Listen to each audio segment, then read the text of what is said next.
ഈ വിഷയം ഏറ്റവും ശക്തമായിട്ട് ഉന്നയിക്കുന്നത് UDF ആണ്. കൃത്യമായിട്ടുള്ള രാഷ്ട്രീയ നിലപാടുണ്ട്.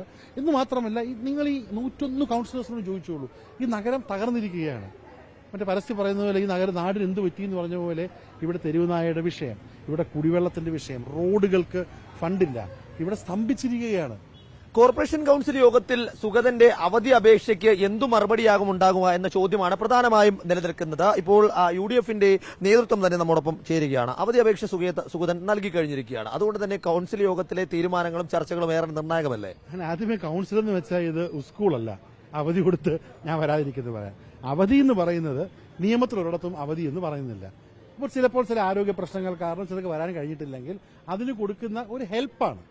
ആ ഹെൽപ്പ് തുമ്പും പിടിച്ചുകൊണ്ട് വിയ്യൂരിലിരിക്കുന്ന കാപ്പ കേസ് പ്രതി എനിക്ക് അവധി വേണമെന്ന് പറഞ്ഞാൽ അതൊരിക്കലും സ്റ്റാൻഡ് ചെയ്യുകയില്ല. നാളെയും കൂടെ ചേർത്ത് 3 കൌൺസിലിൽ അദ്ദേഹം പങ്കെടുക്കാതിരിക്കുകയാണ്. അപ്പൊ കൃത്യമായിട്ട് അദ്ദേഹത്തെ പുറത്താക്കാനുള്ള തീരുമാനമായിട്ട് കൌൺസിൽ മുന്നോട്ട് പോകണം. അത് പോയില്ലെങ്കിൽ അതിനുള്ള മറ്റു വഴികൾ നമ്മൾ നോക്കും. അല്ല, ഈ അവധി അപേക്ഷ അംഗീകരിക്കുകയാണ് അല്ലെങ്കിൽ പാസ്സാക്കുകയാണ് കൌൺസിൽ എന്നുണ്ടെങ്കിൽ എന്തായിരിക്കും UDFന്റെ നിലപാട്?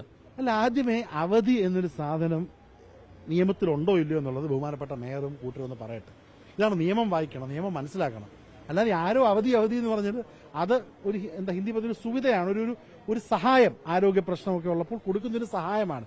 ഈ കേരള മുനിസിപ്പൽ ആക്ടിൽ എവിടെയെങ്കിലും അവധി എടുത്ത് നാളെ LKG പരീക്ഷ എഴുതണമെന്ന് പറയുന്നതിൽ അവധി എടുക്കാനുള്ള അവസരം ആരിലും കൊടുക്കുന്നുണ്ട്. അതൊരു കൺസിഡറേഷൻ മാത്രമാണ്, അതിനെ ദുർവ്യാഖ്യാനം ചെയ്യുക. കൺസിഡറേഷനാണ്, വ്യാഖ്യാനമില്ല.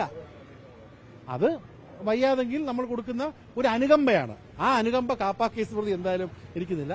അവധി എന്നുള്ളൊരു ഇഷ്യൂ നിലനിൽക്കുന്നില്ല ഇവിടെ. ഇപ്പോ ഈ സുഗതൻ സത്യപ്രതിജ്ഞ ചെയ്തതിനു ശേഷം, പുനർസത്യപ്രതിജ്ഞ ചെയ്തതിനു ശേഷമുള്ള ആദ്യത്തെ കൌൺസിലാണ്. ആ ഒരു വാദം ഉയർത്തിയാലോ?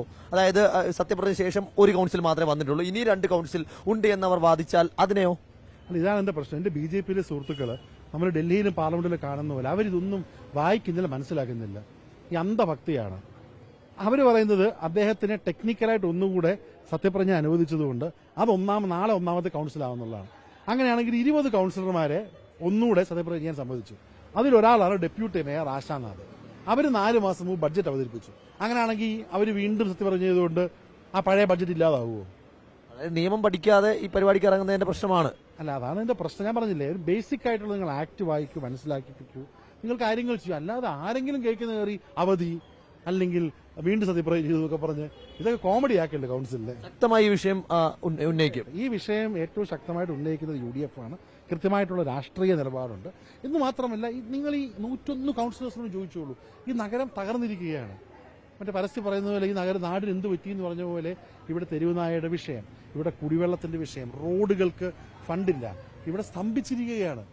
ഇവർ സുഗതനെ ഇങ്ങനെ സഹായിച്ചുകൊണ്ട് തിരുവനന്തപുരം നഗരം തകർന്നുകൊണ്ടിരിക്കുകയാണ്. അതൊരു മനസ്സിലാക്കുന്നില്ല. സുഗതനെ സംരക്ഷിക്കാനാണ് നിലപാടെങ്കിൽ എന്താണ് UDFന്റെ നിലപാട്? നമുക്ക് നിയമമുണ്ടല്ലോ, നമുക്ക് ഭരണഘടനയുണ്ടല്ലോ, നമുക്ക് മുനിസിപ്പാലിറ്റി ചട്ടങ്ങളുണ്ടല്ലോ. നിയമപരമായി തന്നെ തീർച്ചയായിട്ടും നിയമപരമായിട്ട് നീങ്ങാനാണ്. അതുപോലെ നമ്മൾ കാണുന്നുണ്ടോ, ഇതൊക്കെ നിയമത്തിൽ കൃത്യമായിട്ടുള്ള വകുപ്പുകൾ പറയുന്നത്, അതനുസരിച്ച് തന്നെ നമ്മൾ മുന്നോട്ട് പോകും.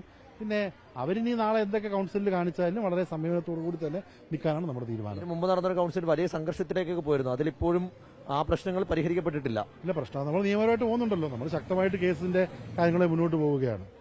അവരുടെ വിദ്യാഭ്യാസ സ്റ്റാൻഡിംഗ് കമ്മിറ്റി ചെയർമാനൊക്കെ ഇങ്ങനെ പെരുമാറുന്നതിൽ നാട്ടുകാർക്കൊക്കെ വിഷമമുണ്ട്. നാളത്തെ കൌൺസിലിന് വേണ്ടി എന്തെങ്കിലും അത്തരത്തിലുള്ള മുൻകരുതലുകൾ UDF എടുക്കുന്നുണ്ടോ? ഇല്ല, അത് അവരാണ് മുൻകരുതൽ എടുക്കേണ്ടത്. അദ്ദേഹത്തെ കൊണ്ടുവരായിരുന്ന അത്ര മുൻകരുതൽ അവർക്ക് നല്ലതാണ്. പിന്നെ അത് നിങ്ങൾ ആലോചിച്ചു, ഈ വിഷയത്തിൽ ഞാൻ വെല്ലുവിളിക്കുകയാണ്. ശ്രീ രാജീവ് ചന്ദ്രശേഖരൻ, BJP അധ്യക്ഷൻ, ഈ വിഷയത്തിൽ അദ്ദേഹത്തിന്റെ നിലപാട് എന്താണ്?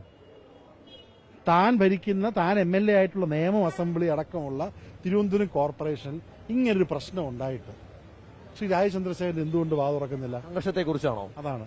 അദ്ദേഹം ഒരു വാക്ക് പറഞ്ഞോ? BJP ചെയ്ത് ശരിയാണോ അദ്ദേഹം പറഞ്ഞോ? അല്ലെങ്കിൽ ശ്രീ V മുരളീധരൻ പറഞ്ഞോ? ഗ്രൂപ്പ് പ്രശ്നങ്ങളാണ് ഇതിലെ. ഗ്രൂപ്പും പലതും ഒക്കെ ഉണ്ട് ഇതിനകത്ത്. അപ്പോൾ അത്തരത്തിൽ ഈ വിഷയത്തെ നിയമപരമായി സമീപിക്കാനും അതോടൊപ്പം തന്നെ കൌൺസിലിനുള്ളിൽ ചെറുക്കാനും തന്നെയാണ് UDF തീരുമാനിച്ചിരിക്കുന്നത്. വീഡിയോ ജേർണലിസ്റ്റ് റിജോയ്ക്കൊപ്പം ഗോപാൽ ഷിരാസനൽ, തിരുവനന്തപുരം.